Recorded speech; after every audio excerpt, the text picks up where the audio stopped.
Welcome to the Page by Page Book Club. I'm your host, Paige Imprint, and I bring you weekly book club meetings wherever you get your podcasts.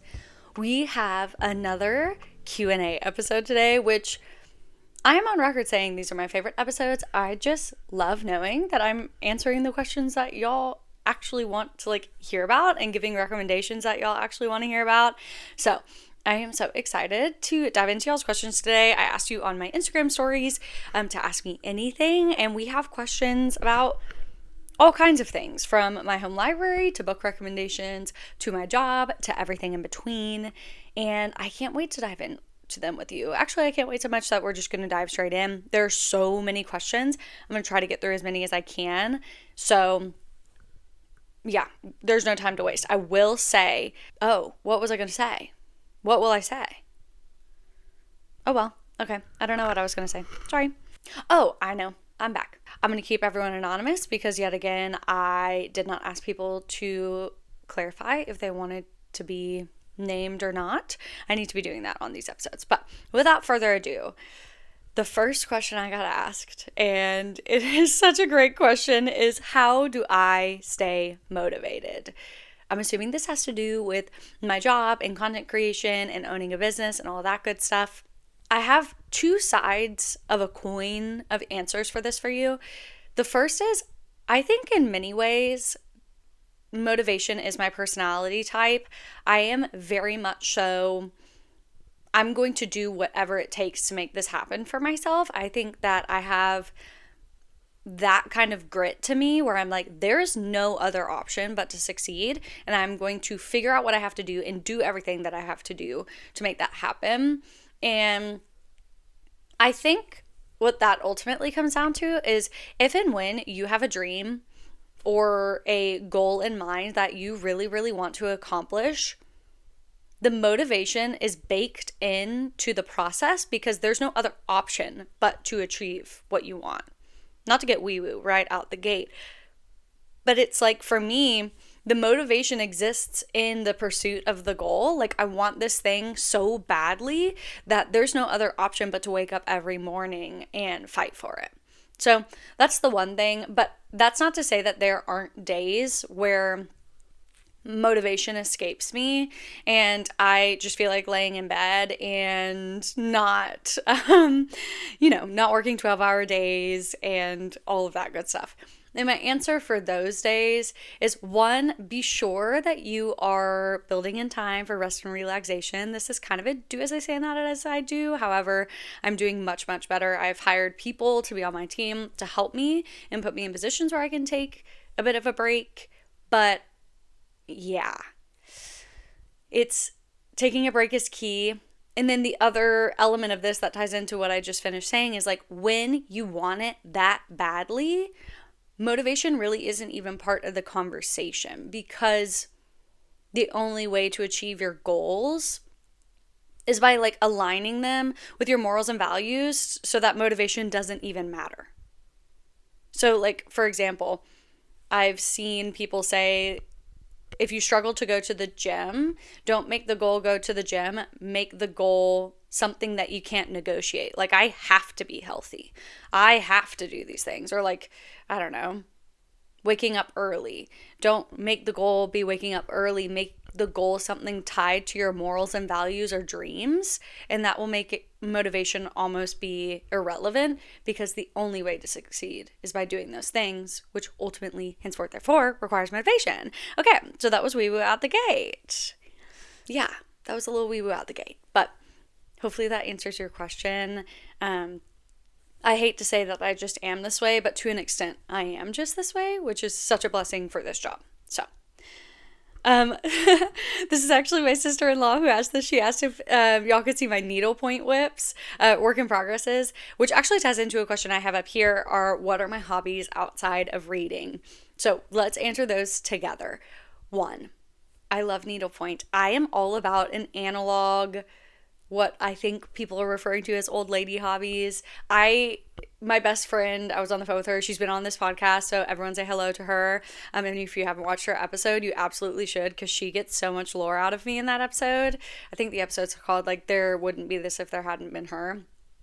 or something along the lines of that. But we were on the phone talking about this, and she was like, reading really is the gateway into all of the old lady hobbies. First it's reading, and then it's like needlepoint or knitting, and then there's like puzzle books and all of like Sudoku and all that. And we were just giggling about that, but it is so, so true. I think with my job being online and spending so much time on my phone, I'm really seeking out hobbies that are off of the phone. So that includes, but it's not limited to, needlepoint. I've been doing smaller size project like bag charms and those kind of things. Next up on my goals, I have two kind of projects that I'm interested in. I would love to needlepoint a passport cover before I go to France this summer.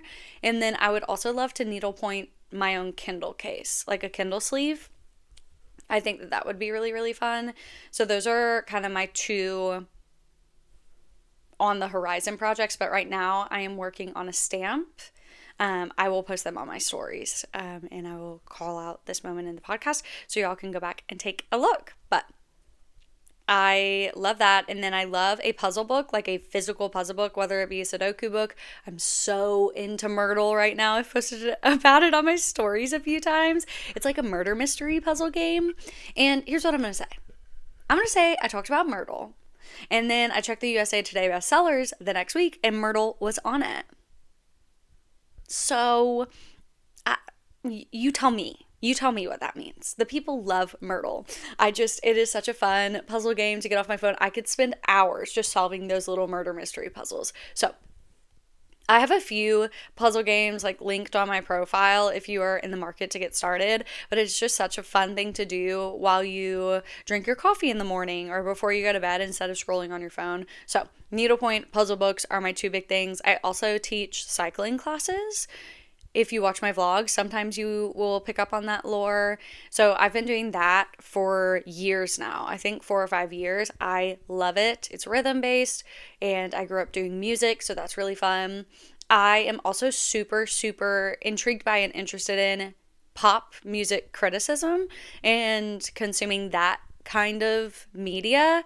I think it's extremely thoughtful, and oddly enough, the music publishing industry and the book publishing industry move in tandem in many ways. And so I really, really love kind of studying music criticism in an effort to help me be better at my job in the publishing space. So those are my main hobbies. I've been kind of getting into Pilates. I like going on walks. I, of course, like online shopping. I love hair and makeup. So yeah, anything to get me off my phone, I'm all about it, girl. Like all about it. So that's a little bit about my life outside of this space lately, which we love. Okay, next question is where to start with Laura Pavlov. What a lovely, lovely, lovely question. So I've read 3 series by Laura Pavlov, and she has an extremely extensive backlist. So what I can tell you is I started with the Cottonwood Cove series, and then I read the following series, Loving Romeo, Wild River. The name is escaping me right now. I'm staring at them on my shelves.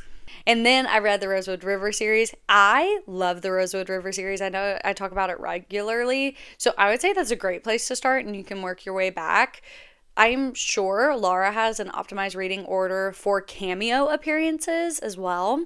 So go and check out her Instagram or her website for that. But I love the order that I read them in, and it's absolutely, she writes really, really phenomenally for the interconnected standalone experience. So if there's a book that is really intriguing you by her, I say absolutely pick it up. But otherwise, maybe give Rosewood River a go and work your way back. I am sure that is going to be a slightly hot take, but that's my take nonetheless. So that's my notes on Laura Pavlov. There are a ton of questions about how did I get started with my job. I do have an entire podcast episode dedicated to how I started all the way to me quitting my job. So if you want 40 minutes of that, be sure to go check that out. But the long and short of it is this. I started a Bookstagram in March of 2024. Yes, March of 2024, kind of as a hobby thing, but always in the back of my mind being like, could I do something with this? I don't know. And per my very first email of this episode, I just have this kind of thing about myself where it's once I commit to something, it is guns a-blazing, we're going hard, I'm all in on things. And so I was very much so all in on this, and I was actually making edit content in the beginning, which don't even try to go back and look. It's not there. You will not find it. It was a crime. And then I started doing lip sync and kind of aesthetic type content, like pop-up content, which I still do occasionally. And then in July or August of 24, my family was like, you need to start posting on Book Talk. Like, why are you not on TikTok? What's the deal? So then I kind of shifted my focus to TikTok, and I really got into talking videos. And I really think talking videos move the needle for me. I know this is not the question about authors, but I'm getting there. Like, this is all tied in, I promise. So I started talking videos, and then I would say late August, September, October, the timeline is a little fuzzy to me now. I started posting 3 times a day, every day on TikTok, and I did not miss a day for about a year. And that was the heaviest lift I have ever had in terms of content. And that continued through the Page and Print Awards, my first year of that in 2024, which I then started posting again on Instagram. So I was now cross-posting everything on Instagram and TikTok, because for a time I totally abandoned my Bookstagram and was just doing Book Talk. Okay, now we're in February of 2025, so a year ago. Oh, this is crazy that it's only been a year. And Molly Goins and I had kind of picked up a DMing acquaintanceship type thing, and that ultimately turned into a bit of a friendship. We both live in Tennessee and have quite a bit in common, so we were chatting quite a bit, and she was like, would you ever be interested in PAing, essentially? I was like, sure. And right out the gate with her, I just jumped straight into business strategy and kind of thinking outside of the box and what it would look like to really accelerate growth for her. So I quickly turned from a PA into a business manager and business strategist. And that just happened super naturally with my personality. And she, we'd been kind of exploring how and why I had success quickly on my Page and Print accounts, and how could that be translated over for authors. So that was in February. And then by April, I went on my very first Fiction Found retreat and met Torianne. And Torianne and I had a ton of conversations that weekend. That's our friendiversary, if you will. And now, as many of you know, she's my partner in crime. She and Molly are just like, they are my gals. So it's so funny that we're coming up on a year of me knowing both of them. It's just crazy. So in April, Tori was like, do you want to do this full time? Like, do you want to take this full time? And I was like, yeah, I really think I do. And in the meantime, I started working with Tilly H. Colson in March, I believe. And everything just very, very quickly escalated after that retreat. Tori kind of like lit a fire under my butt. And I started telling my clients, the few that I had at the time, I'm doing this. I'm going to make this happen. I was guns a-blazing. I chatted a bit with a few of my favorite authors and kind of just like got some advice and tips, etc. And then by mid-May, I had gotten to the point where I was out earning myself at my corporate job, and I felt confident in the contracts that I had to move forward. So I will say, building a reputation for myself, speaking to the camera, and having people really feel like they knew me for over a year before I even started offering services, I think really helped me fill up my client list quicker, and kind of building a reputation for myself that way. And then from there, it was just word of mouth. My clients who had good experiences with me, sharing that with other clients and moving forward. And I also quickly realized that being a true PA wasn't the best fit for me, and that my strengths lie in being a strategist and a publicist and managing like a COO and managing operations for people. And so my best advice is find what you do best. Every person has a skill set that is of value to others. So if you're a great editor, offer graphics packages. If you are a great organized person, then being a PA is probably going to be an amazing fit for you. If you are like me and you're like, I am an out of the box thinker, I have the wildest, craziest ideas. If someone would just take a chance on these ideas, I'm sure it would work, that kind of thing, then maybe strategy is more your thing. And maybe it's none of the above. Maybe you're a good editor. Maybe, I don't know, like there are so many talents that you have, I am sure, that you could offer to someone. And so I highly just recommend kind of auditing your skill set, and that's vulnerable, and you have to be kind to yourself to do that. But it really, really is a matter of what are you good at and what relationships do you have? Build up your community, build up your relationships, build up your reputation. I really, and this comes with it too, and it's really hard to say, but I think being kind and me being a book recommender, not a book reviewer, and never speaking ill about books on my page, and being really thoughtful with the way I approach books from the beginning, and kind of having that digital footprint and reputation really helped. It's not required, but that's just what I did and what I think worked well for me. So it's all of those things combined into the perfect storm of I truly believe that this is what I was meant to be doing, and the perfect answer to my skill sets and passions. So that is how I started up my role. I know that was a bit of I just dumped that whole journey on you. But what I always know, and when I say like I'm a professional reader as a hook or what have you, it did not happen overnight. And there was 9 months to a year of 80 to 100 hour work weeks.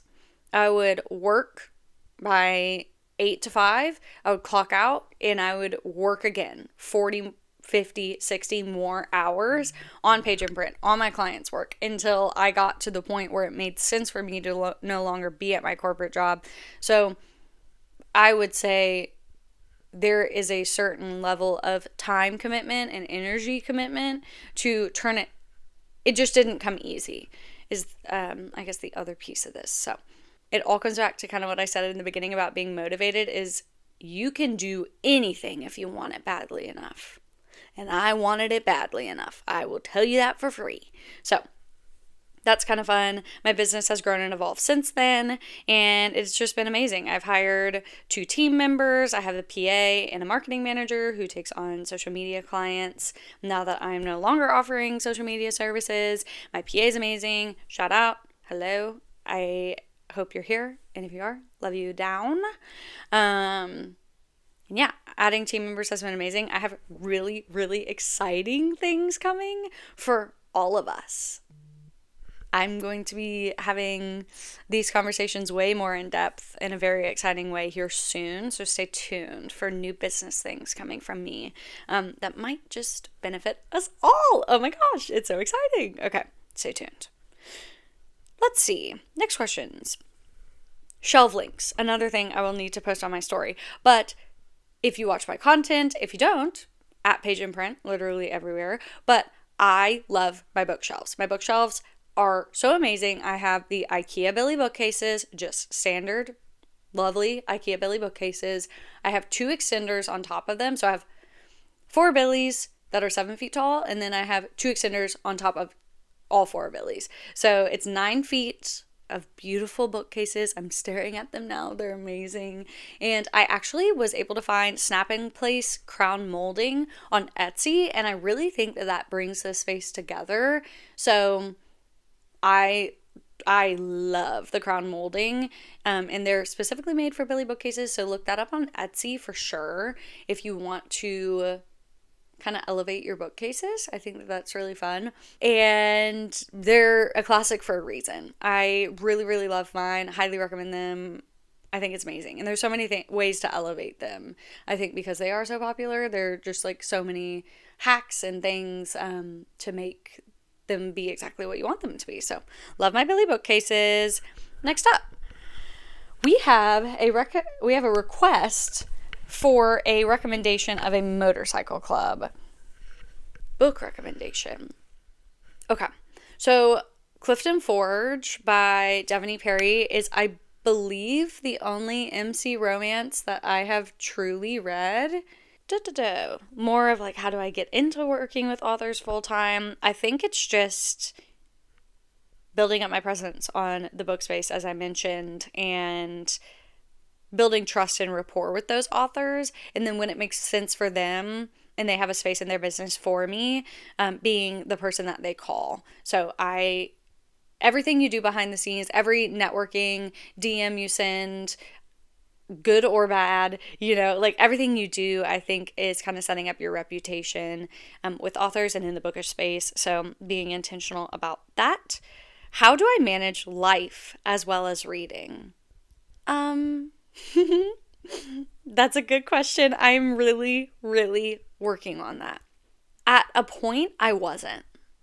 At a point, I was working every moment of every day, and that's what it took at the time. That was what was required to succeed and to get this job. And that was just the truth of the matter. It was, I work my corporate job, I come home, and I work this Page and Print author services job for 4 hours, and then I would read for 2 hours, and then I'd go to sleep, and I'd wake up and I'd do it again. And on the weekends, I would work an 8-hour day for the Page and Print business, and then I would read for 4 hours at night. And it was just constant, and I eat, sleep, and breathe books. Now, I've actually, having hired this team and having my incredible PA and getting in a place and building systems and SOPs, I hate to say it, and really treating this like a business, I have been able to, I will finish my desk work at 3 and I'll read from 3 to 5. And that building in reading as part of my job, because it is, instead of treating it as an after school activity, has been really, really important for me. And I've been doing that in 2026. It's only been a few weeks, but it has changed the game. You'll notice in my reading recap episode from last week, like I've been able to read so much more making this adjustment, because now that reading is part of my job, I am able to treat it as my job. So hopefully that makes sense. But the other thing is, it is shocking when I am not on my phone. I got a brick. This is not an ad. But when my phone shut down and I have nothing else to do, there is a lot more time to read. Like a lot. And I don't watch TV or movies or anything. So my media consumption comes from reading. So between audiobooks, not being on my phone, dedicating 2 hours every day to reading has really, really been how I've been able to manage it all. And it's like there's 24 hours in a day. That's a lot of hours. And I'm going to intentionally use each and every one of them. And so working for 8 hours and then reading for 2, it's like there's 14 hours left. And I can do with them as I want. So, and I always, always, always, always know. We are dinkwads. My husband and I, we are dual income, no kids, but the dog. And so I think that the fact that we don't have kids at this time, when you are a parent, your priorities change in just such a major way. And I do want to acknowledge that as well. So at this time, my time is mine. And this is just the season of life I'm in. So that's kind of where I find that balance. Great question. And I'm not sure if that was exactly what you were looking for, but that's my answer nonetheless. Da-da-dum. What else? What else do y'all have? I don't read a lot of fantasy or romantasy, but what is my favorite? My favorite romantasy at the moment is the Everking series by L.J. Evans. I love that series. It is fae and pirates, and it's like Pirates of the Caribbean meets the fae world. It's morally gray, but he's also a broken hero. Childhood friends to enemies. There's kidnapping. It's all these things. 3-book series, or I guess actually I haven't tracked in a while. Maybe the 4th one is out now. It got picked up traditionally, so the publication dates have kind of moved around. But I love the Everking series. Highly, highly recommend if you haven't read it. I've read that. I have read Quicksilver. I haven't read Brimstone yet, so I need to get on that. I've, of course, read Throne of Glass and ACOTAR. Oh, Shield of Sparrows is one of my all-time faves. I'm so excited for April to be getting book 2 in the Shield, or yeah, it's the Shield of Sparrows series, I believe is what it's being called. So really love those. I love romantasy, especially in the winter months. It's just something cozy about it. I almost always do them on audio. I'm an auditory learner by a landslide, and so with world building, I tend to just do better with an audio. So that's my recommendation if you haven't read that one yet. Have I ever regretted accepting an arc? I have overextended myself arc reading. So with that, I will say yes. I have just committed to too many things, and so perhaps we're getting in that way, but that is in no way the author's fault. I think I love all the books I read for the most part, and I think a lot of that has to do with I love, and I approach books from a place of empathy where my goal is to understand these characters and understand people in my life who might be more like these characters, and just I come at reading fiction with a sense of curiosity where I truly believe that there's always something I can learn from books. And so that, and I know what I like and what I don't like, and I know my no-go tropes, and I know plot points that I just won't jive with. So I try to do my research before I read a book or sign up for an arc. So I very, very rarely will read a book, arc or not, that I don't like, just because I think I know what I like. I pick up what I like. I think I am able to have very realistic expectations about what I'm going into. You know, it's interesting. I think about this a lot. I think expectations often are detrimental to experiencing things. Like when I think about, The Life of a Showgirl, I in my brain for months had an idea of what that album would be, and on release day it wasn't what I thought it was going to be. And I love that album, but on the very moment when I was listening to it for the first time, I almost felt a sense of disappointment because it wasn't what I had made up in my head. Does that make sense? And so I think expectations can be detrimental for an anticipated release as well. And that's sometimes why a blurb and trope are helpful, because it kind of helps you know what you're getting into. So I try not to place any expectations on my reads before going into them as best as I possibly can. It's really hard when something's highly anticipated from a favorite author or new series or what have you, or it comes highly recommended. So I would say that's something that I am pretty strong in as a reader, is being able to manage my expectations with reading. So I would say no. Probably not. I haven't. But it's a great question. And hopefully that was, I don't really have tea of like, yes, I did. And it was, whatever. I don't know. I like being happy. Just like, I like being happy. I like enjoying what I read. So I don't know. I very rarely DNF too, as you'll find. And I think that just all ties in together about expectations and approaching things. It's just my approach to reading. So great question though. Double single parent Rex, please. The only one that comes to mind off the top of the dome is Sawyer by Jessica Peterson, which I love. A double single parent, I think it's so fun, and getting to watch the children interact is so fun, and kind of introducing members of the family and all those kind of things. Yeah, I'm looking around my shelves and nothing's super jumping out at me as double single parent. Man, hey, once again, asking the team, asking the book club here to drop Rex. That's a great question. All right, guys, we're getting there. Billionaire romance recommendations. The billionaire genre is kind of complicated, yes, because it's like billionaire, millionaire, logistics. What do we mean by billionaire? Some people are like billionaire with a capital B. Some people are like, as long as money is no object, I don't really care if it's a billionaire with a B or not. So I would say some billionaires that come to mind are, of course, Anna Wong has some beautiful billionaires. I really, really loved King of Envy. I've been talking about it quite a bit lately, but that book really talk about expectations, exceeded my expectations. And I really, really loved that book. So that's always fun. I read a lot of small town, as y'all know, and I love when a billionaire moment is thrown into a small town, citing like Beautiful Exile by Catherine Cowles. Books like Forgotten Desires by Corinne Michaels is another small town billionaire that's really fun.